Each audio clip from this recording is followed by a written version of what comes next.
오늘도 이렇게 금요일 저녁 주의 전후 나오신 우리 성도님들 주님의 이로 축복하고 환영합니다. 오늘 이 시간 하나님의 크신 은혜가 저와 우리 여러분의 삶을 지배할 수 있기를 간절히 소망합니다. 세상에는 참 여러 가지 논리가 존재를 합니다. 그 논리들 중에서도 가장 서열이 높은, 가장 설득력이 좋은 그러한 논리를 찾아라 하면은 아마도 세상에 존재하는 법이라는 체계겠죠. 나라마다 물론 차이는 존재하겠지만 이 법이라는 것은 결국 그 나라를 살아가기 위해서는 꼭 지켜야 하고 따라야만 하는 절대적인 논리입니다. 법을 어기면은 그래서 처벌을 받거나 아니면 벌금을 내야 되거나 그러한 일이 있죠. 그런데 가만히 한번 생각을 해볼까요? 세상의 논리는 이 법이라는 것은 무엇을 중요하게 생각하고 또 무엇을 위한 것일까요? 세상 논리를 한 글자로 줄이면 결국에 돈이 될 겁니다. 돈을 얻기 위해서 일하고 돈을 얻기 위해서 움직이고 그러기 위해서 권력을 쟁취하고 권력을 얻기 위해서 또 다투기도 하고 그 과정 중에 발생하는 문제들, 그 문제들을 통제하기 위한 것, 그러기 위한 원칙을 세우는 것인지라 결국 세상의 원칙이라는 것, 세상의 논리라는 것은 돈에 조금 초점이 맞추어져 있는 것 같아요. 오늘날 보여지는 다툼도 결국에 그 근본을 찾으면 결국 돈이라고 단어를 줄여서 이야기하지만 결국 자기 자신의 이익 때문에 다투고 하는 것이지요. 내가 더 잘 벌기 위해서 저 사람과 다투고 저 단체와 다투고 그리고 때로는 국가와 다투기도 합니다. 남에게 나의 것을 주기 위해서 저 사람에게 내 것을 줘야 합니다 하면서 법정에 서는 경우는 정말 한 번도 본 적이 없는 것 같습니다. 그런데 하나님 나라의 논리는 많이 다릅니다. 내 것을 주어야 하는 것, 그것이 하나님 나라의 원칙이지요. 희생하고 포기하고 내가 당하고 피해보고 성경 말씀에 기록되어져 있는 말씀들 아닙니까? 그렇기에 사실 세상은 교회와 같이 갈 수가 없습니다. 세상이 교회로부터 등을 돌릴 수밖에 없는 까닭, 그것은 교회는 세상의 논리에 순응하지 않습니다. 세상의 논리로 대화가 되지 않아요. 그러다 보니까 교회라는 공간을 폐척시킬 수밖에 없는 것이지요. 잘 살기만 하면은 상관없는 것 아닙니까? 라고 생각할 수도 있을 것 같아요. 그런데 세상 논리를 따라서 살아가다 보면 그 결말은 항상 같은 지점에 이르게 됩니다. 세상의 논리를 따라서 세상의 원칙을 따라서 열심히 살아가면 그 도착지, 그 종착지, 그곳이 어디입니까? 바로 죽음이라는 것이지요. 오늘 이야기가 그것을 참 잘 보여주는 것 같아요. 기드온의 아들 아비멜렉, 그가 이스라엘의 왕이 됩니다. 사사도 아니었던 그가 무려 왕에 올랐어요. 무슨 수로 왕위에 올랐습니까? 그가 뛰어난 행정 능력을 가지고 있었습니까? 통치력을 가지고 있었습니까? 백성들이 기드온을 원래 왕위에 세우려고 했지만 기드온이 그것을 거절하지요. 그러니까 어쩔 수 없지. 그럼 기드온의 아들인 아비멜렉이라도 찾아가자라고 한 것입니까? 그 또한 아니다라는 것이지요. 그는 무슨 방법으로 왕위에 올랐나요? 그는 혈육이라는 논리를 사용합니다. 세겜 사람들을 통한 여론전과 그들이 준 돈을 통해 고용한 사람들, 그리고 그 사람들을 가지고 자기의 라이벌이 될 만한 존재들을 다 죽입니다. 본인의 라이벌, 자기의 형제들이지요. 자기의 형제들을 다 죽입니다. 결과적으로 이제 그렇게 왕이 되었지만 그 난리통에 숨어 있었던 또 다른 형제가 한 명 존재했어요. 기드온의 또 다른 아들이 한 명이 존재했었는데 그 요담이라는 아들이 예언을 하나 하게 됩니다. 그 예언의 말씀이 우리 사사기 9장 19절부터 20절 말씀에 있는데 우리 함께 읽어보도록 하겠습니다. 만일 너희가 오늘 여룻바알과 그의 집을 대접한 것이 진실하고 의로운 일이면 너희가 아비멜렉으로 말미암아 기뻐할 것이요 아비멜렉도 너희로 말미암아 기뻐하려니와 그렇지 아니하면 아비멜렉에서 불이 나와서 세겜 사람들과 밀로의 집을 살을 것이요 세겜 사람들과 밀로의 집에서도 불이 나와 아비멜렉을 살을 것이니라 하고. 아비멜렉은 정상적으로 왕위에 오른 사람은 절대로 아니에요. 사실 일단은 그 당시에 무슨 수를 쓰더라도 이스라엘의 왕이 될 방법은 존재하지 않지요. 하나님께서 허락하지 않으신 그러한 자리니까요. 아비멜렉이 왕이 된 이 사건은 하나님의 논리가 아닙니다. 세상의 논리를 따른 자기 자신의 이익을 쫓아서 살아가는 그러한 삶이 그러한 방향이었다라는 것이지요. 그것이 결코 옳지 못함을 요담이 선언합니다. 그럼에도 불구하고 큰 일은 당장 일어나지 않았어요. 무려 3년이라는 시간 동안 아비멜렉이 이스라엘을 통치합니다. 이스라엘을 그렇게 다스리다 보니 3년의 시간이 지나가요. 그런데 그 3년의 시간 동안에 세겜 사람들의 마음이 변화하게 됩니다. 더는 아비멜렉의 말을 듣는 것을 원치 않아 해요. 어떠한 일이 일어나는지 우리 25절 말씀 함께 읽어보도록 하겠습니다. 세겜 사람들이 산들의 꼭대기에 사람을 매복시켜 아비멜렉을 엿보게 하고 그 길로 지나는 모든 자를 다 강탈하게 하니 어떤 사람이 그것을 아비멜렉에게 알리니라. 세겜 사람들이 아비멜렉을 감시합니다. 그에게 가는 모든 사람들을 쳐서 물건을 빼앗습니다. 본래대로라면 아마 아비멜렉에게 바쳐지건 아니면 그가 원래 가져야 했건 어떻게든 그의 수중에 들어갈 만한 물건이 더 많았을 건데 이제 그러지 못한 것이지요. 이 사건이 이제 기폭제가 됩니다. 당시 세겜 사람들이 이제 새롭게 따르는 리더가 한 명 세워져 있었어요. 가알이라는 사람이었습니다. 그는 그럴싸한 말로 아비멜렉을 저주하고 세겜 사람들의 반란을 촉구한 사람이에요. 그가 한 말이 무엇인지 우리 28절 말씀 한번 같이 읽어보도록 하겠습니다. 에벳의 아들 가알이 이르되 아비멜렉은 누구며 세겜은 누구기에 우리가 아비멜렉을 섬기리요? 그가 여룻바알의 아들이 아니냐? 그의 신복은 수불이 아니냐? 차라리 세겜의 아버지 하몰의 후손을 섬길 것이라. 우리가 어찌 아비멜렉을 섬기리요? 제가 나중에 추가했는데 그걸 깜빡하고서 안 넣어놨네요. 아비멜렉이 기드온의 다른 아들들과 가지고 있는 어떠한 자기만의 차이점이라고 하면은 그는 세겜의 혈육이라는 거예요. 세겜 사람들과 어떻게 이제 세겜 사람들에게 환심을 살 수 있는 조금은 유리한 입장에 있었다라는 것이지요. 우리도 그렇게 이야기하지 않습니까?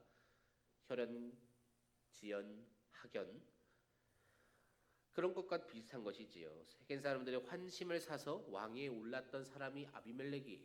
그런데 지금 어떻습니까?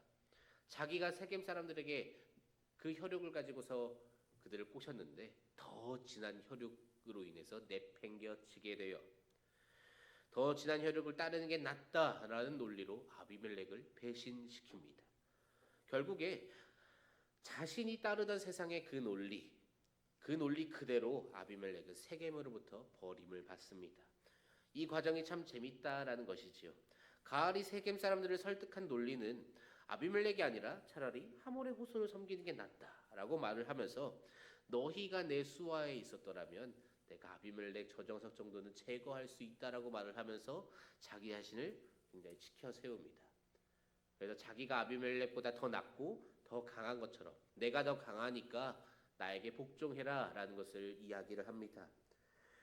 29절에서 이제 이렇게 이야기를 하고 있는데 가알이 어떻게든 이 세겜 사람들이 아비멜렉을 따르지 않고 자기 자신을 따르게 하기 위한 거짓도 사용하고 협박도 은연중에 사용한 것이지요. 어떻게 보면 참 지혜로운 것이지요.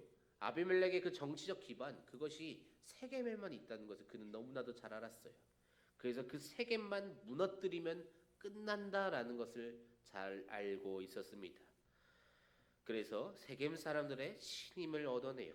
너희가 나와 함께하면 이라는 전제 조건을 붙임으로써 너희가 나와 함께하면 내가 아비멜렉보다 더 강하다라고 이야기를 하는 것이지요.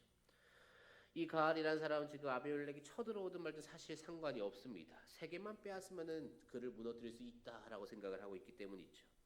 이 말을 들은 이제 아비멜렉이 쳐들어오게 됩니다. 그러니 어떻게 해야 합니까? 자기가 자기 입으로 말하지 않았습니까? 내가 싸우면 이긴다라고.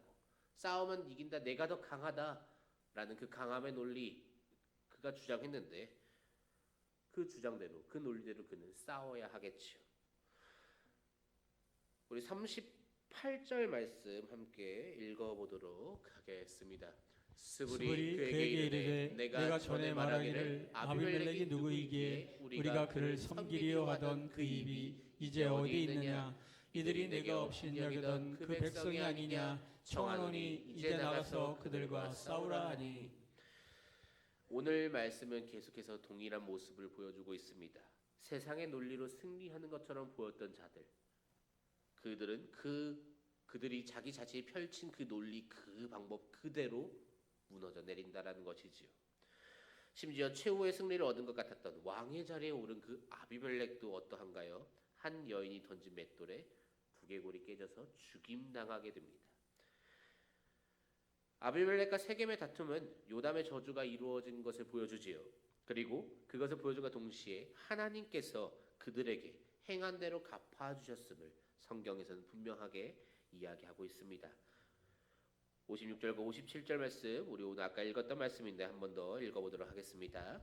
아비멜렉이 그의 형제 70명을 죽여 자기 아버지에게 행한 악행을 하나님이 이같이 갚으셨고 또 세겜 사람들의 모든 악행을 하나님이 그들의 머리에 갚으셨으니 여룻바알의 아들 요담의 저주가 그들에게 응하니라. 세상의 논리는 참 강합니다. 굉장히 명확하고 매우 강해요. 그래서 그 논리대로 행한다면 세상의 원칙, 세상의 법칙, 세상에 유행한 어떠한 관습이나 방법, 그것들을 따라서 행한다면 이루어낼 것 같고 또 승리할 것 같습니다. 그리고 실제로 승리한 것처럼 보이기도 합니다. 세상에서 잘 살고 있는 사람, 높은 자리에 있는 사람, 가진 것이 많은 사람, 그러한 사람들 다 특징을 보면 어떠한 특징이 있습니까? 남들보다 더 내 손에 쥐려는 경향이 강하고 남들에게 주려는 경향 주는 것보다 내가 취하는 것이 많다라는 거죠. 그래서 나도 내 것을 취하고 다른 사람의 것을 빼앗으면 더 잘날 것 같고 잘 살 것 같아요. 그래서 나의 이익을 챙기기만 하면 내가 승리할 것 같습니다. 그 생각에 극에 달한 아비멜렉은 자기의 형제들을 죽입니다. 한두 명 죽인 것도 아니었어요. 70명이라는 숫자를 죽입니다.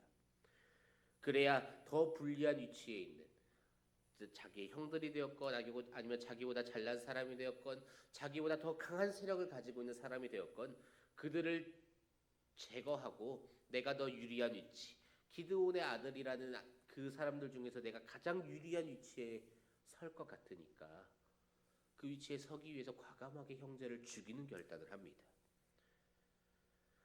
그래서 세겜 사람들을 혈연이라는 논리로 꼬드겨내요.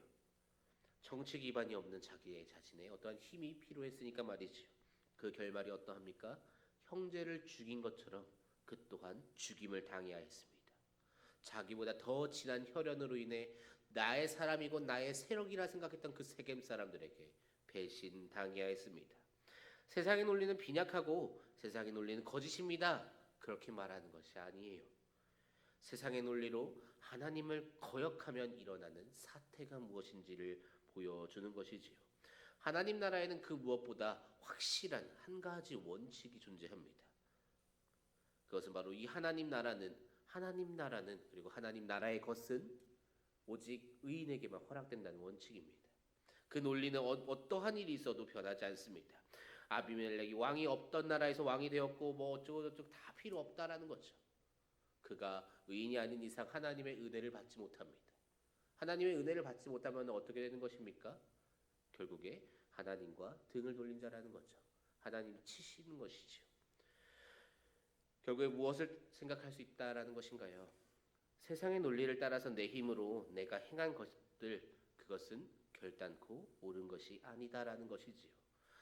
하나님의 논리를 따라서 하나님의 뜻대로 내가 순종하며 행한 것, 하나님의 뜻대로 행했다기보다는 하나님의 뜻대로 쓰임받은 것이 더 올바른 말이겠죠. 하나님의 뜻대로 내가 따라서 쓰임받은 것, 그것이 우리가 살아가며 그리고 우리가 보여야 하는 모습이다라는 것이지요. 사랑하는 성도 여러분, 내 힘으로 무언가 이루어내지 않아도 괜찮습니다. 우리가 이 땅에서 무언가를 이루기 위해서 발버둥치고 발버둥쳐서 이루어내면 그것은 우리가 하나님 나라에 가지고 갈 수 있는 것이 아니에요. 세상의 논리와 가치를 따라서 승리의 자리 오르지 않아도 괜찮습니다. 우리가 이 세상에서 패배자의 모습으로 살아간다고 한들 세상이 말하는 정말 실패한 자가 되어서 가난하고 힘들어하고 어렵게 살아간다고 한들 그것이 우리의 구원을 흔들어내지 못합니다. 어차피 다 무너져 내릴 탑입니다. 우리가 바라야 하는 모습은 단 하나, 내가 이루어가는 것이 아니라 내가 하나님께 쓰임받는 것이라는 것이죠. 하나님께서 이루어 가시는 것, 우리는 그 위에 하나님의 손 위에 올라가 있으면 되는 것입니다. 내가 열심히 노를 젓고 열심히 무언가를 행해봐야 그 탑은 다 무너져 내립니다. 나의 라이벌 다 제거하고 내 세력 내가 열심히 만들어 놓고 나 자신을 왕까지 올려놓아도 어떠한 일이 벌어집니까? 내가 열심히 나의 세력을 만든 그 사람들에게 배신당하는 결말이지 않습니까? 내가 죽인 그 형제들과 같이 나 또한 다른 누군가에게 죽임을 당해야 하지 않습니까? 나의 바람, 나의 간절함, 나의 지혜, 나의 생각, 그러한 것들을 의지하지 마세요. 세상에서 말하는 강함, 세상에서 말하는 부함, 세상에서 말하는 어떠한 권력, 그것들은 우리에게 아무런 보호도 그리고 어떠한 구원도 주지 못합니다. 오직 하나님만 바라보고 하나님의 손에 붙들리고 또한 그것을 순종하면 다 해결될 줄로 믿습니다. 세상의 논리를 따라서 살아가는 인생이 아니라 내 힘으로 무언가를 이루어가는 그러한 삶이 아니라 우리가 해야 하는 것은 하나님께서 이루어 가시는 그 과정 가운데 나라는 존재를, 이 권선제의 교회라는 우리 교회를 사용해 주시기를 간절히 소망하며 하나님의 말씀을 묵상하고 하나님의 말씀에 순종하고 그 길에 따라가는 것이라는 것이지요. 그러기 위해 우리는 매일매일 그 하나님의 섭리를 기대하고 기도하며 또한 기다리는 마음으로 준비할 수 있는 저와 성도인들 되시기를 주님의 이름으로 축복합니다. 매일매일 주님을 찬양하고 주님 말씀 묵상하면서 하나님의 뜻을 구하고 그 뜻대로 살아가시는 저와 우리 성도인들 되시기를 간절히 소망합니다. 우리 그러한 마음으로 이 시간 함께 찬양